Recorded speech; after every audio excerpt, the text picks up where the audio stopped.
The jungle air was thick and hot as Dr. Mina Park pushed through the green leaves. Sweat ran down her face while she carried her heavy equipment deeper into the forest of Verdania. This planet was new to humans. Only 3 months ago, the research. Ship Harmony had found it spinning around a distant star. Mina loved studying alien life. She had spent years learning about creatures from different worlds. But Verdania was special. The plants here grew in ways she had never seen before. Some trees had silver bark that glowed softly in the dark. Ow! Flowers changed colors when touched. Even the grass seemed to whisper in the wind. Her radio crackled with static. Dr. Jiho Kim's voice came through clearly. Mina, you are too far from the base camp. Come back now. Just 5 more minutes, Mina said into her radio. I found something interesting near the river. The captain said no one goes alone past the red markers. There are dangerous animals here. Mina looked at the red cloth tied to a tree branch. She was indeed past the safe zone. But she could hear water flowing nearby. Rivers meant life. And where there was life, there were always surprises. I can take care of myself, Jiho. I have my scanner and emergency beacon. She turned off the radio before he could argue more. Worried too much. Yes, they had seen large animal tracks around the landing site. Yes, the orbital scan showed heat signatures of big creatures moving through the jungle. But Mina had worked on 12 different worlds. She knew how to stay safe. The sound of water grew louder. Through the thick plants, she saw sunlight dancing on a small river. The water was clear and blue. Fish with bright orange fins swam in lazy circles. Mina smiled and pulled out her sample kit. That was when she heard it. A low growling sound came. From across the river, not angry, not threatening. It sounded like pain. Mina froze. Her training told her to run back to camp. But the sound came again. Longer this time. Definitely hurt. She looked across the water. They're lying on the muddy bank was the most beautiful and terrifying creature she had ever seen. It looked like a leopard from Earth, but much larger. As big as a small car, its fur was deep black with spots that glowed with soft blue light. The spots pulsed slowly, like a heartbeat. But what made Mina gasp were its eyes. It had 4 of them, to where eyes should be, and 2 smaller ones above. Near its ears. All 4 eyes were the color of gold. The creature was trying to stand, but could not. Its left front leg was twisted at a bad angle. Blood, dark purple in color, stained the mud around it. Mina should have run. Every rule about alien contact said to keep distance from unknown predators. But something stopped her. The creature looked at her with those 4 golden eyes. And in that look, she saw something impossible. Intelligence, pain, and strangest of all, hope. The creature made a soft sound, not a growl, more like a question. Mina heard herself speaking. Hey there, big guy. You're hurt pretty bad, or not you? The creature tilted its head. The glowing spots on its fur pulsed faster. I know you cannot understand me, but I am going to help you, okay? Mina looked at the river. It was not too deep. She could cross it. Her medical kit had supplies that worked on most alien biology. The basic principles of healing were usually the same. She stepped into the water. It was cold and moved fast around her legs. The creature watched her cross, but did not try to move away. When she reached the other side, she was only 3 meters from it. Up close, the creature was even more amazing. Its fur looked soft despite being on a predator. The glowing spots were not just on its back, but all over its body. Even its face had small ones that twinkled like stars. Its paws were huge, with claws that could easily tear through metal. But those eyes, those golden eyes watched her with an awareness that made her skin tingle. My name is Mina, she said softly, sitting down on the mud. I am going to look at your leg. Please do not eat me. The creature made that soft, questioning sound again. Then it did something that made Mina's heart skip. It lowered its great head and placed it on the ground. The universal sign of submission and trust. Mina opened her medical kit with shaking hands. She had never been this close to a living alien predator. Her scanner showed the creature's heart rate was elevated but not aggressive. Its body temperature was slightly higher than a human's. Most importantly, its blood chemistry was similar. Enough that her medicine should work. The broken leg was bad. Mina could see white bone through the torn skin. But it was a clean break. She could fix this. This might hurt a little, she warned. As she began to clean the wound, something extraordinary happened. Images flashed in her mind, not her own thoughts. These were different. She saw the jungle from high above, as if flying. She felt the joy of running fast through green shadows, the excitement of hunting, the satisfaction of a successful kill, then pain, falling, the snap of bone. Fear, Mina stopped working and looked at the creature. It was watching her with those 4 golden eyes. And somehow she knew. The images had come from it. "You are trying to talk to me?" she whispered. The creature made that soft sound again. The glowing spots pulsed in a pattern, and more images came. This time, she saw herself from the creature's point of view, crossing the river, sitting down, opening her kit. But she also felt what the creature felt: curiosity, gratitude, and something like friendship. Mina worked for 2 hours. She set the bone, cleaned the wound, and wrapped it in healing gel. The creature lay still the whole time, only making small sounds when the pain was worst. Through their strange connection, she could feel its trust growing stronger. When she finished, the creature tried to stand. Its leg held, though it limped badly. "You should rest," Mina said. "Give the bone time to heal." The creature looked at her for a long moment, then it touched her shoulder gently with its nose. The contact sent a warm feeling through her body, like being hugged by a dear friend. "Wish I knew what to call you," Mina said. An image came too. Her mind, the night sky of this world, filled with stars and 2 bright moons. She felt a sense of freedom and height, as if soaring among those stars. "Hanyel," she said, remembering the Korean word for sky. "I will call you Hanyul." The creature Hanyul made a sound like purring. The glowing spots pulsed in what looked like happiness. Mina's radio crackled. Jiho's voice was angry. "Mina, where are you? The captain is sending a search team." She looked at Hanyul. "I have to go back to my people now. But I will come back tomorrow. Will you be here?" Hanyul touched her shoulder again, and in her mind, she felt a promise. 3 weeks had passed since Mina first met Hanyul by the river. Every day she found reasons to return to that spot. Her official reports spoke of studying water samples and plant life. But the real reason was waiting for her across the flowing water. Hanyul's leg had healed well. The creature could walk without limping now, though it still favored the injured side when running.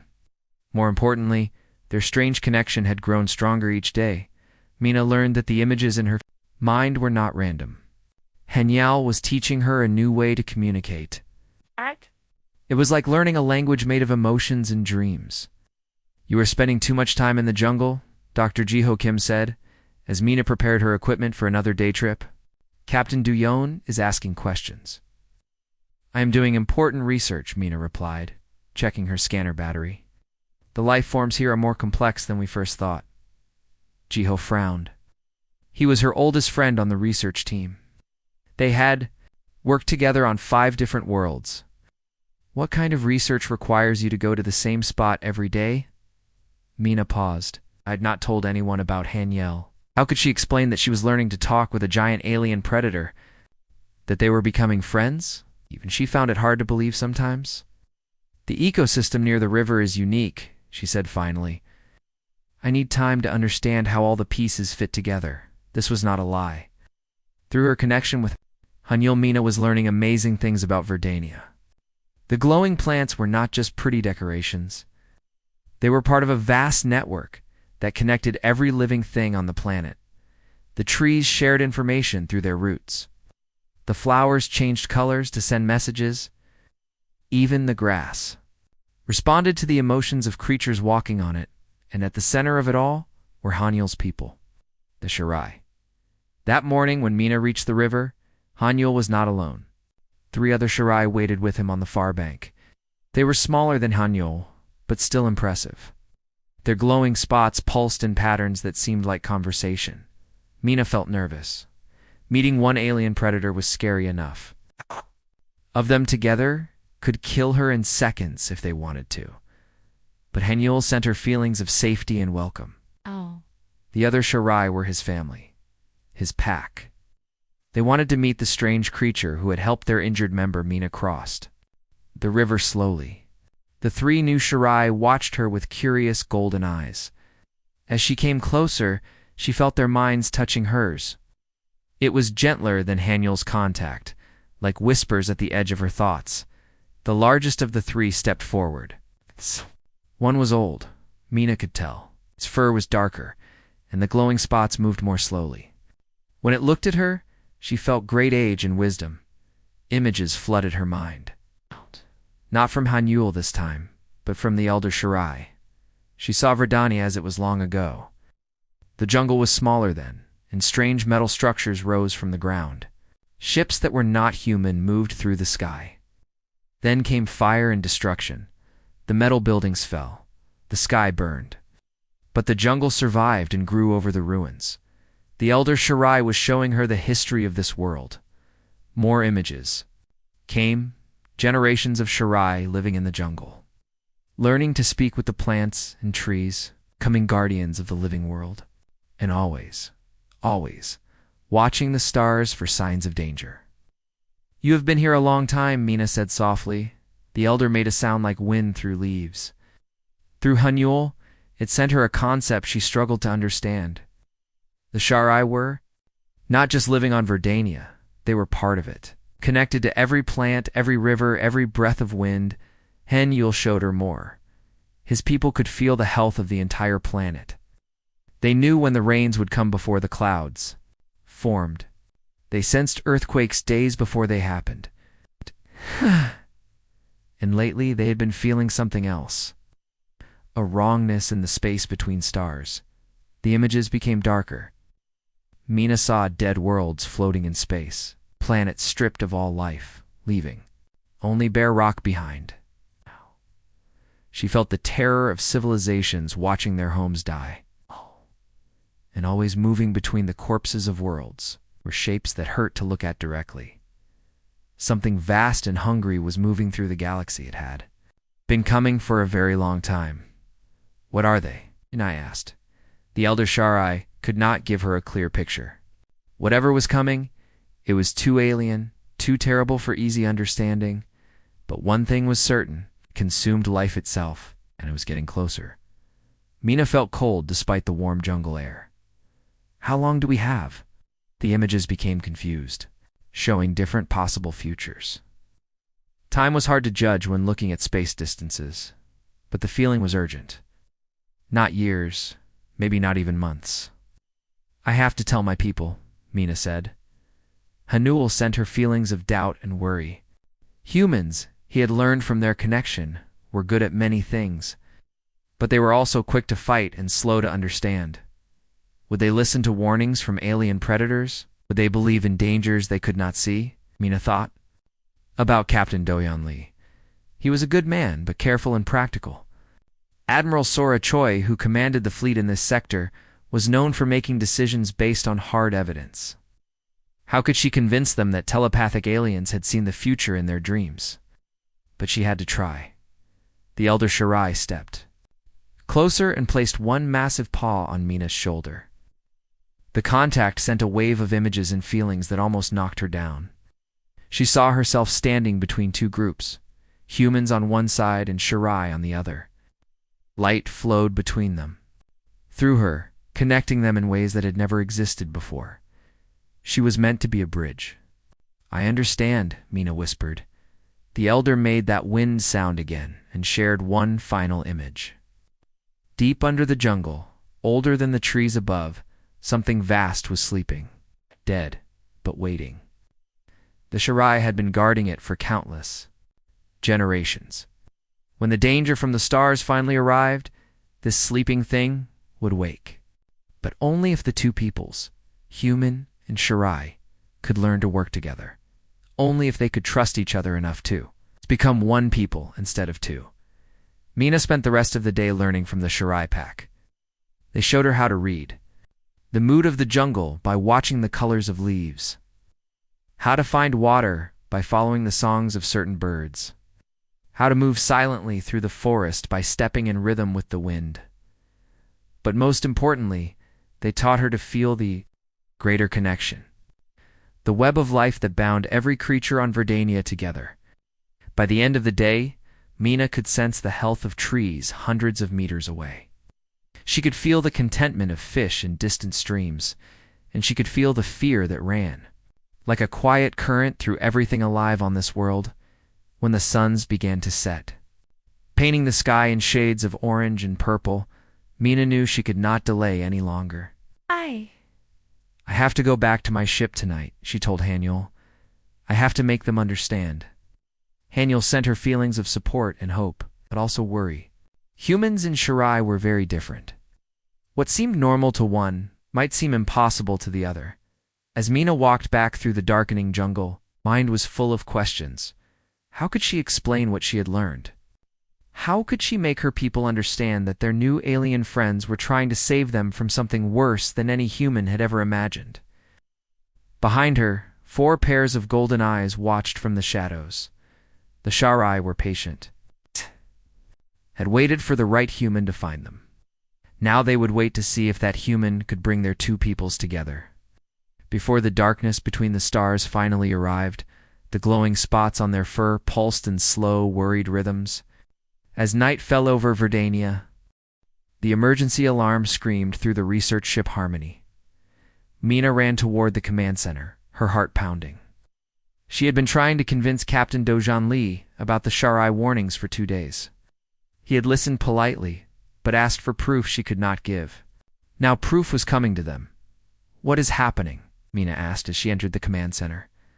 Lieutenant Timon Essio looked up from his communication station. His face was pale. The colony on Kepler 7 has gone silent. Admiral Choi's fleet is moving to investigate. Captain Doyan stood before the main screen, watching data streams from across human space. It is not just Kepler 7. We have lost contact with 3 other colonies in the past 6 hours. Mina felt ice in her stomach. What kind of attack? Could hit 4 colonies at once? We do not know yet, the captain said. But Admiral Choi is calling all ships to battle readiness. Dr. Jehoiakim burst into the command center. Mina, you need to see this. The jungle is going crazy. Through the ship's windows, Mina could see the forest of Verdania changing. The glowing spots on the trees were pulsing faster and brighter. Plants that had been green were turning silver and gold. Even from the ship, she could hear strange sounds coming from the jungle. Not animal sounds, something deeper. I have to go down there, Mina said. Absolutely not, Captain Doyan replied. If we are under attack, no one leaves the ship. Captain, please listen to me. The creatures down there knew this was coming. They tried to warn us. If we want to survive, we need their help. Before the captain could answer, Lieutenant Temon's station exploded with incoming signals.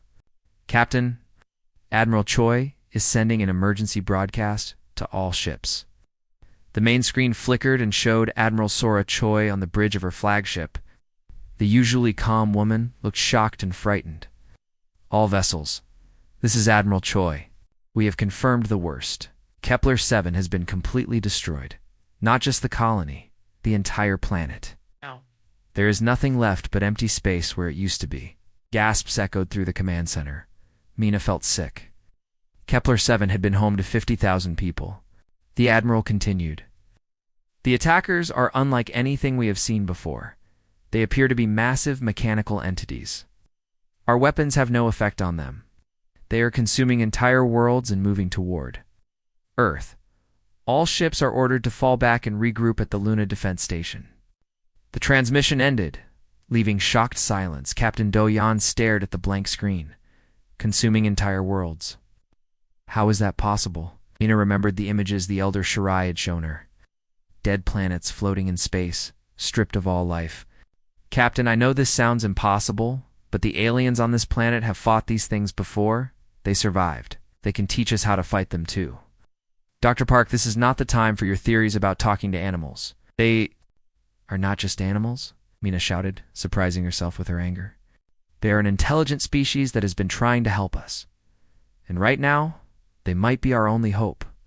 The lights in the command center suddenly flickered. Outside. The jungle was glowing so brightly it looked like daylight. The strange sounds were getting louder. Lieutenant Temin checked his instruments. "Captain, something is happening to the planet's energy systems. I am reading massive power fluctuations from the surface." "Could it be related to the attack?" Jiho asked. Mina closed her eyes and tried to reach out with her mind the way Hanyal had taught her. Immediately, she was flooded with sensations from the jungle below. Fear, urgency, and something else. Preparation. "Hey, they are getting ready," she said. "Who is getting ready?" Captain Doyan demanded. "The Sharai, the planet itself." "Captain, whatever is coming, Verdania is preparing to defend itself. But they need our help to do it." Another alarm sounded. This time it was the long-range sensors. Captain Temin said, his voice shaking. "I am detecting massive objects approaching the system. They will be here in less than 2 hours." Through the ship's communications, they heard other vessels in the area reporting the same thing. The destroyers of worlds were coming to Verdania. Captain Doyan looked at Mina for a long moment. "Dr. Park, if you really believe these creatures can help us, then go. But take a full security team with you." "No," Mina said. "I bring armed soldiers. The Sharai will think we do not trust them. I have to go alone. That is suicide. So is staying here and waiting to die." The captain nodded slowly. "Very well. But stay in radio contact. If these creatures turn on you, they will not," Mina said. She hoped she was right. 20 minutes. Later, Mina was running through the jungle toward the river. The forest had transformed into something from a dream. Every plant glowed with inner light. The air itself seemed to shimmer with energy. And everywhere she could feel the presence of watching minds. The Sharai were gathering. When she reached the river, dozens of the great cats waited for her. Haniel bounded forward, his joy at seeing her mixing with urgent fear. Through their connection, he showed her what was coming. The images were clearer now, more detailed. The Devourers, as the Sharai called them, were massive machines shaped like metallic spiders. Each one was the size of a city. They moved between stars and swarms, falling upon worlds like a plague. Their purpose was simple: consume all organic matter and convert it into energy to fuel their endless journey. They had been doing this for millions of years. Entire civilizations had fallen to them. But some had survived by learning to fight in ways the machines could not predict. The elder Sharai approached Mina and placed its great head against her chest. The contact sent a flood of new images. Deep beneath the jungle, something vast was stirring. Verdania itself was not just a planet. It was a living entity, sleeping for countless ages. The Sharai were its guardians, its immune system, and now it was waking up. "What do you need from us?" The answer came not in images, but in a feeling of connection. The planet mind was powerful, but had been asleep for so long. It needed help to remember how to fight, needed the creativity and determination that made humans special. It needed the bridge between organic and technological thinking that only humans could provide. Through the jungle, Mina heard the sound of ships landing. More humans were coming down from orbit. Some to help, some to flee. But all would be needed for what was coming. The sky above started to change color. What had been blue was turning darker, as if night was falling in the middle of the day. But this was not night. This was the shadow of the Devourer fleet as it entered the system. Haniel sent her an image of herself standing at the center of a great circle. Humans on one side, Sharai on the other, all connected through her. Light flowed between them, creating something new and powerful. "I understand," Mina said. "But I do not know if I am strong enough." The elder Sharai made that wind sound that meant deep understanding. Through Haniel, it sent her a simple truth. She did not have to be strong enough alone. That was the point. Humans were never meant to fight alone. Neither were the Sharai together. They could become something the Devourers had never faced before. A living world that fought back. Above them, first Devourer ships began to appear in the sky. They were even more terrible than the images had shown. Massive, angular, made of materials that seemed to absorb light itself. They moved with the cold precision of machines that had destroyed 1,000 worlds. But beneath them, Verdania was waking up. The ground began to tremble. Trees that had stood for centuries started to move. And in the depths of the planet, something ancient and powerful opened eyes that had been closed since. Before humans had ever looked at the stars, the real battle was about to begin. The ground beneath Mina's feet was alive. She could feel it breathing, thinking, remembering. Through her connection with Haniel, she sensed the vast mind of Verdania stirring from its ancient sleep. It was like watching a giant wake up after dreaming for millions of years. The Devourer ships hung in the sky like black wounds against the stars. They had not attacked yet. They were studying, learning, preparing to strip this world of all life, just as they had done to countless others. But Verdania was not like other worlds, and its guardians were ready. Hundreds of Sharai had gathered in the jungle clearing. The eldest among them, the one Mina thought of as the first hunter, approached. Her with slow, careful steps. Its golden eyes held wisdom older than human civilization. When the first hunter touched her forehead with its massive paw, Mina's mind exploded with knowledge. She saw the truth of what the Sharai really were.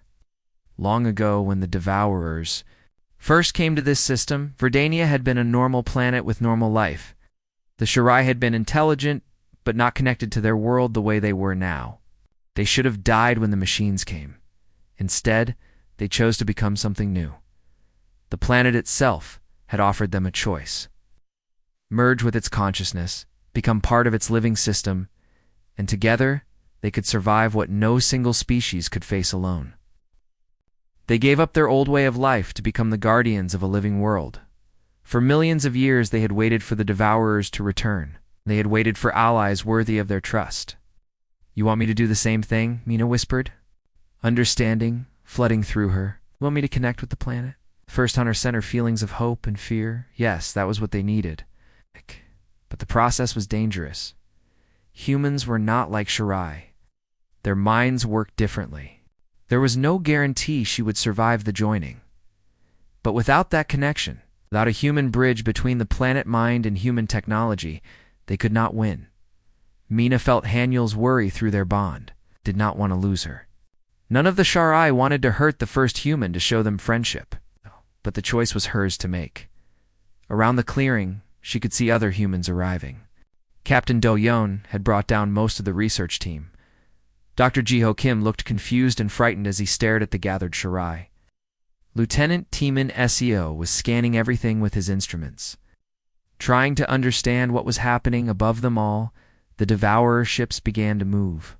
"They are starting their attack," Teeman announced, reading his scanner. "Energy readings are off the charts. Whatever they are planning, it is big." Mina looked at the first hunter. "How long do we have?" Images flashed in her mind. The Devourers always followed the same pattern. First, they would test the planet's defenses with small probes. Then they would send down harvesting machines to begin stripping away the atmosphere. Finally, the main ships would begin the deep consumption that would leave nothing but dead rock. The first phase had already begun. "I have to do it now," Mina said. Captain Do-Yeon stepped forward. "Dr. Park, what are you talking about?" "Do what?" Mina looked at her captain, her friend, her fellow human. How could she explain that she was about to stop being entirely human? That she was going to become something new, something that had never existed before? "I am going to save us all," she said. Simply, the first hunter led her to the center of the clearing where the ground was soft and covered with glowing moss. Other Sharai formed a circle around them. Haniel pressed close to her side, sending waves of support and love. "If this goes wrong," Mina said to Ji-Ho, "tell everyone I chose this. Tell them I did it to save both our peoples." "Mina, you are scaring me. What is happening?" But there was no more time for explanations. High above, the first Devourer probe ships were entering the atmosphere. They looked like falling stars, but Mina knew they carried death for everything living on Verdania. She lay down on the glowing moss and placed her hands flat against the ground. The first hunter and 4 other elder Sharai surrounded her there. Paws touching her arms, her legs, her head. Haniel lay beside her, his warm fur against her side. "I am ready," she said. The connection began slowly. First it felt like the gentle link she had always shared with Haniel. Warm thoughts shared. Images. It's the comfort of not being alone in her mind. Then it grew stronger. Mina felt her consciousness expanding beyond her body. She could sense every tree in the jungle, every stream, every bird in the sky. The planet's vast mind welcomed her like a parent welcoming a lost child home. But the process was not easy. Human minds were not built for this kind of connection. Pain shot through her head as her brain tried to process information from millions of living things at once. She screamed, but the sounds seemed to come from very far away. Through the pain, she felt the Shirai holding her steady. Haniel's presence was like an anchor, keeping her human self from dissolving completely into the planetary consciousness. And then, suddenly it was done. Mina opened her eyes and saw the world as it truly was. Every plant, every animal, every drop of water was connected in a vast web of life. She could feel the health of the entire planet, sense the fear and anger as the Devourer probes began their work. But she could also feel something that machines had never encountered before. A living world that could fight back. And she was its voice. "The connection is complete," she said, but her voice carried harmonics that had not been there before. She was still Mina, but she was also more than Mina. Captain Doyen and the other. Humans stared at her with wonder and fear. Her eyes now had flecks of gold in them, like Shirai eyes. Her skin had a faint luminescence, like the glowing plants. "What have you become?" Jiho whispered. "I have become what we need to survive," Mina replied. Through the planet's senses, she could see the Devourer probes landing in different parts of the jungle. They were beginning to sample the atmosphere. Testing its composition, they had no idea they were tasting the breath of a living entity that was about to fight back. Mina stood up, feeling strength flowed through her from the planet itself. Around the clearing, the Shirai began to sing. It was not a song with words, but a deep harmonic sound that resonated through the ground and into the air. All across Verdania, other Shirai took up the song. It spread from pack to pack, from forest to mountain to sea. The planet itself began to sing, and its song was one of awakening and defiance. "What do we do now?" Captain Doyen asked. Mina smiled, and for a moment she looked like the human scientist they had always known. "Now we show these machines what happens when they try to devour a world that refuses to die quietly." High above, the main Devourer ships detected the planetary song and began to analyze it. Their computer minds could not understand what they were sensing. This was not normal planetary defense. This was something new, something that might actually be dangerous. For the first time in millions of years, the Devourers hesitated. And in that moment of hesitation, Verdania struck back. The first strike came from beneath the ground. Roots thicker than tree trunks burst from the earth and wrapped around the Devourer probe ships like giant fingers. The machines tried to cut themselves free, but the roots were not ordinary plant matter anymore. They were part of Verdania's living defense system, harder than steel and growing faster than the machines could destroy them. Mina felt every victory and every loss through her connection to the planet. When a probe ship managed to break free and escape, she felt Verdania's frustration. When another was crushed and absorbed into the ground, she felt the planet's grim satisfaction. But the real battle was just beginning. "The main ships are starting their descent," Lieutenant Temin reported, his instruments tracking the massive Devourer vessels. "They are too big for the root attack to work on them." Mina nodded, her golden-flecked eyes focused on something that others could not see. Through the planet's senses, she watched the giant machines positioning themselves for the deep harvest. They had encountered resistance before on other worlds. They knew how to adapt. "We need to change tactics," she said. "Captain, can you contact Admiral Choi's fleet?" "They are still hours away," Captain Doyen replied. "Even at maximum speed, they will not arrive in time to help." "I am not asking them to help us," Mina said with a smile that was both human and something more. "I am asking them to follow us." She turned to Haniel and the gathered Shirai. Through their connection, she shared a plan that was part human strategy and part planetary instinct. The great cats listened with their minds, their golden eyes gleaming with understanding and anticipation. This would not be a normal battle. This would be a hunt. The Shirai had spent millions of years perfecting the art of hunting as a coordinated pack. They could track prey across vast distances, set complex traps, and strike with perfect timing. Now, They would hunt prey that came from the stars, but they would not hunt alone. Dr. Jiho, I need you to modify our communication systems, Mina said. Connect them to the planetary network through the HFY. Lieutenant Teeman, prepare to upload all our technical data about human ship systems and weapons. Upload to where? Demandized. To the planet, Mina replied. Verdania is about to learn how to build spaceships. The process was unlike anything humans had ever attempted. Using the HFY as living conduits, Verdania's vast consciousness absorbed human technology and engineering knowledge. It understood the principles instantly and began to improve upon them. Deep in the jungle, trees began to change shape. Their trunks stretched upward, and their branches merged together, forming organic structures that looked almost like ships. But these were not built ships. They were grown ships, part plant and part machine, powered by the life force of the planet itself. Ow. This is impossible, Jiho whispered as he watched a living spacecraft take shape from what had been a grove of trees just minutes before. Impossible is what we do best, Mina replied, echoing the old human saying. But now it had new meaning. Humans had always succeeded by refusing to accept limitations. Now they had taught that same stubborn determination to an entire world. The first bioship was ready within an hour. It looked like a cross between a flower and a fighter jet, with organic curves that pulsed with bioluminescent patterns. Mina could feel its eagerness to fly, to hunt, to protect its world. Who was going to pilot it? Captain Doyon asked. We are, Mina said, indicating herself and Haniel. The ship is part of Verdania now. Through my connection to the planet and Haniel's connection to me, we can fly it as naturally as the HFY run through the jungle. More bioships were growing throughout the forest. Each one was unique, adapted for different types of combat. Some were small and fast for hit-and-run attacks. Others were larger, designed to carry teams of HFY warriors. All of them were. Alive, thinking, ready to fight, the Devourer ships noticed the new activity and began to descend more aggressively. Their massive forms blocked out the sun as they prepared to begin the harvest.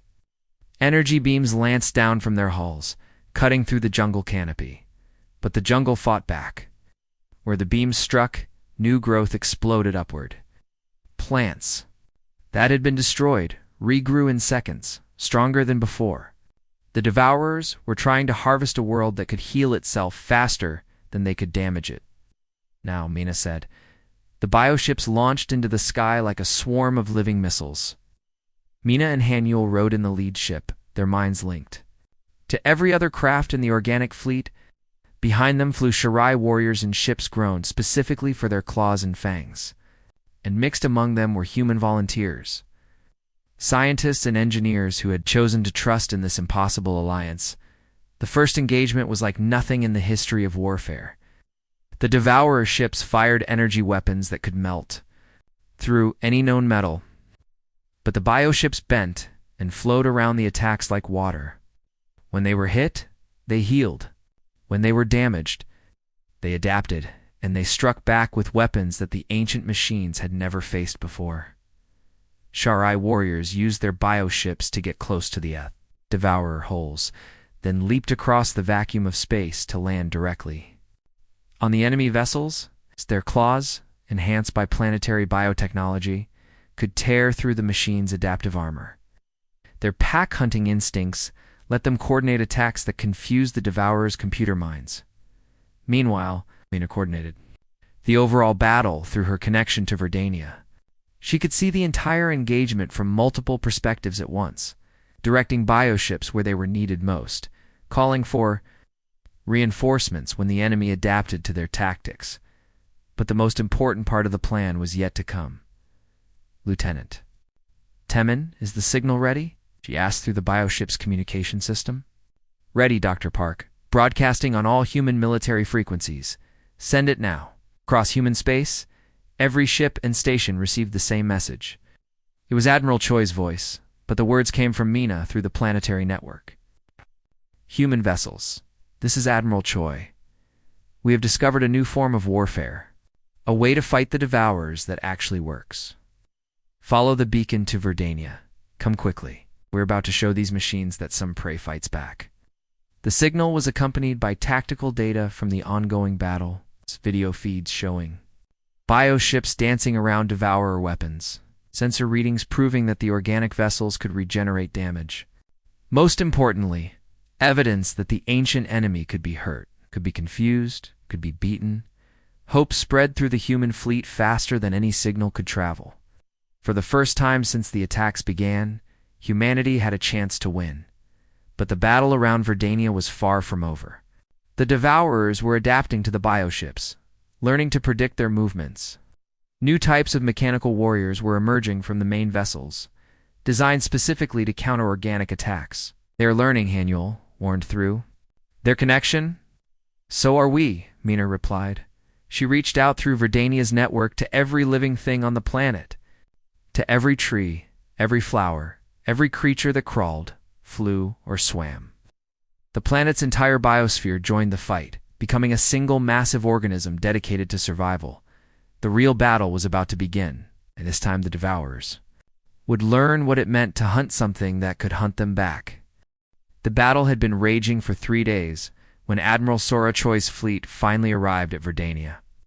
What she saw when her ships dropped out of hyperspace was unlike anything in recorded history.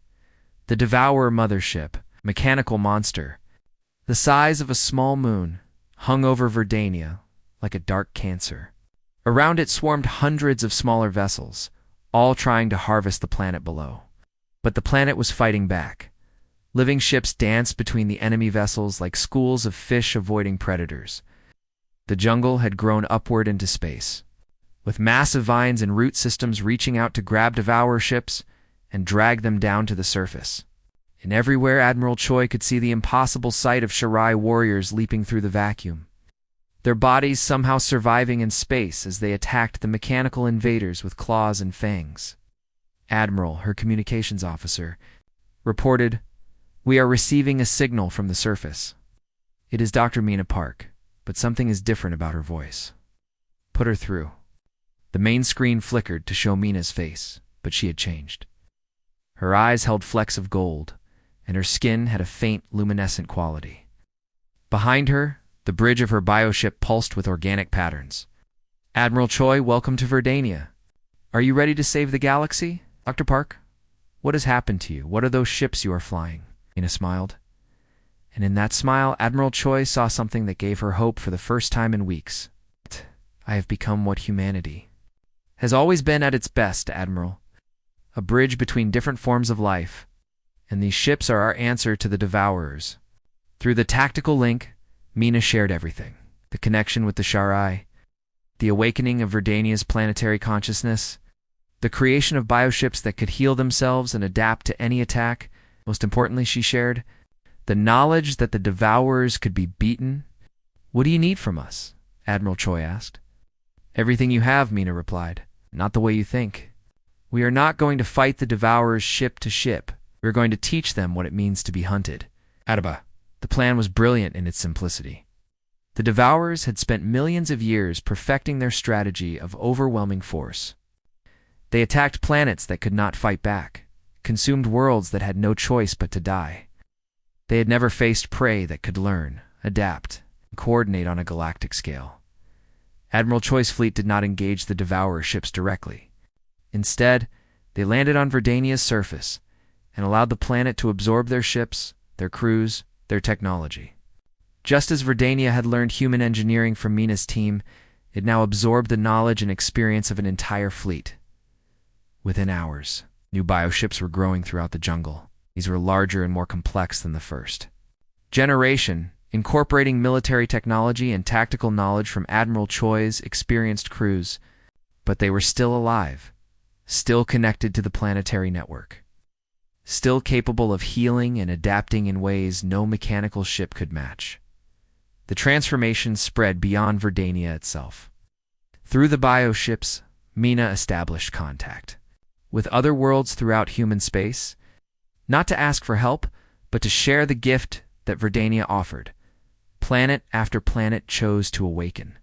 each world's biosphere connected to the growing network of living consciousness that spread across the galaxy. Trees learned to build spaceships. Oceans developed the ability to think and plan.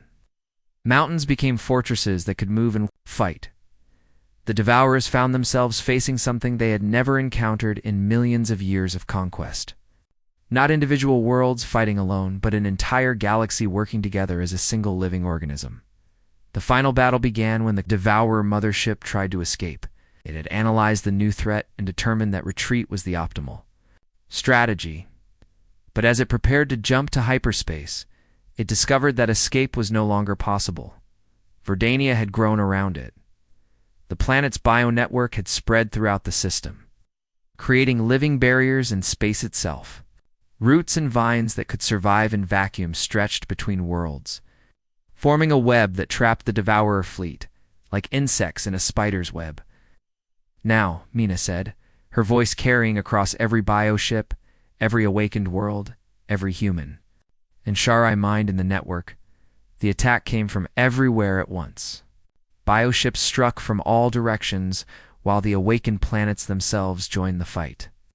Verdania's gravity wells reached out to crush Devourer vessels.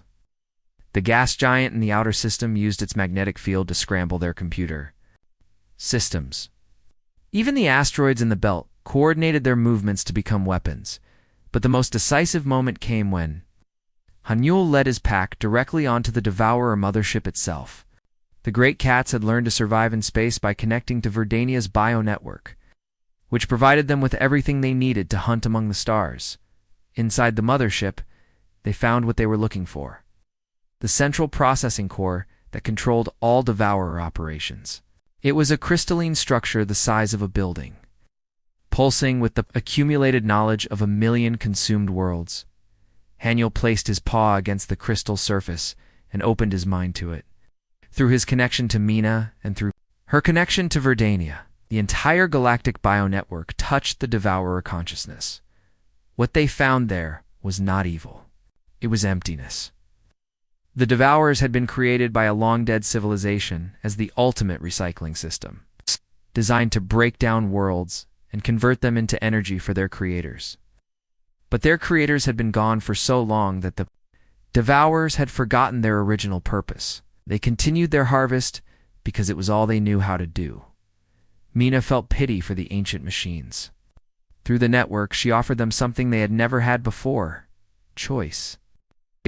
"Do not have to consume anymore," she told the Devourer consciousness.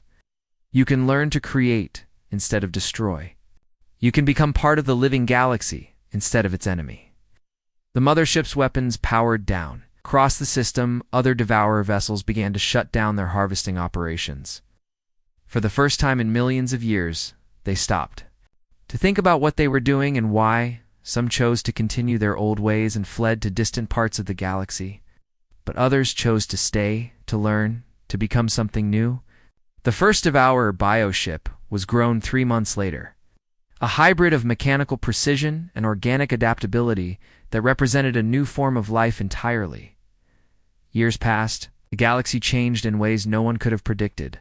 It had been dead rock for millions of years, began to bloom again as the bio-network spread. Species that had been enemies learned to work together. Through the shared consciousness that connected all living things, humanity found its role as the great connectors, the bridge builders, who could help any form of life learn to work with any other. They established colonies not by conquering worlds, but by helping them awaken to their own potential.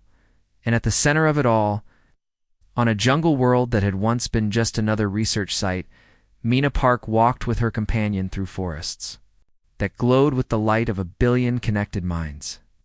She was no longer entirely human, and Haniel was no longer just a Shirai. They had become something new together, just as their galaxy had become something new. The leopard and the woman who called it kin had taught the universe that the strongest bonds were not chains of conquest, but threads of understanding. And when the darkness had come to devour their world, those threads had proven stronger than any weapon ever forged. The galaxy lived and grew and dreamed of even greater connections yet to come.